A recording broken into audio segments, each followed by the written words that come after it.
Hindi nga madali para kay Andrea ang mawala itong si Joel, lalong-lalo na at nasanay na nga siya nakasama ito lagi sa anumang lakad niya.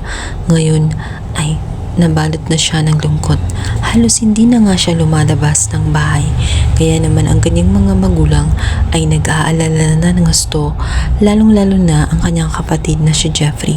Naisip na lamang nito na bumalik na muna pansamantala sa Pilipinas upang tulungang maresolba ang kaso sa pagkamatay nga ni Joel, lalong-lalo na at hindi niya matiis ang kanyang kapatid na si Andrea. Samantala, kahit na nakausap na nga ni Andrea ang mga kapulisan at sinabi nitong walang foul play na nangyari, tinurok umano ni Joel sa kanyang sarili ang naturang gamot.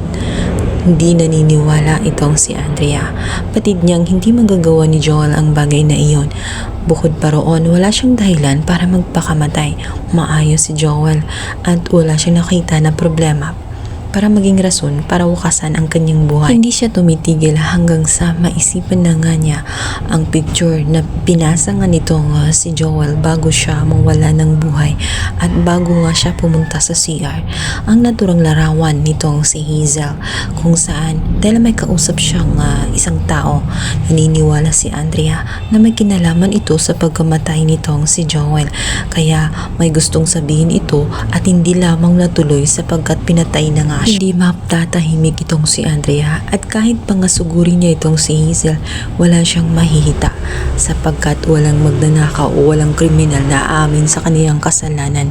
Hindi naman siya titigil ng hahanap ng ebidensya na talagang magpapatunay na si Hazel ang may kagagawan ng lahat. Alam kasi ni Andrea na walang ibang kaaway ang kanilang pamilya, walang ibang may malalim na galit kundi ito lamang si Hazel. Sa kabilang banda, binalaan naman ni Joselito ito nga si Hazel na kailangan niya mag-ingat sapagkat ang pamilya nga ni Felma at Manuel ay walang ibang tinuturing na person of interest kundi siya at malaki ang kanilang hinala at pagdududa. Hindi titigil ang mga ito hanggat hindi malantad ang katotohanan. Samantala, tela hindi na nga matatahimik ang lahat. Hindi malilihim ni Hazel ang kasalanan sapagkat umaalingaw-ngaw na ito. Lalong-lalo na ang kanyang kasapwat na ito nga si Alice ay kinokonsensya at binabagabag gabi-gabi. Hindi na nga siya makakatulog buhat ng malaman na ang gamot na binigay na Hazel niya kay Hazel, ito pala ang naging sanhi kung bakit namatay itong si Joel. Ito na nga kaya ang way para magsalita na nga itong si Alice sa tunay niyang nalalaman.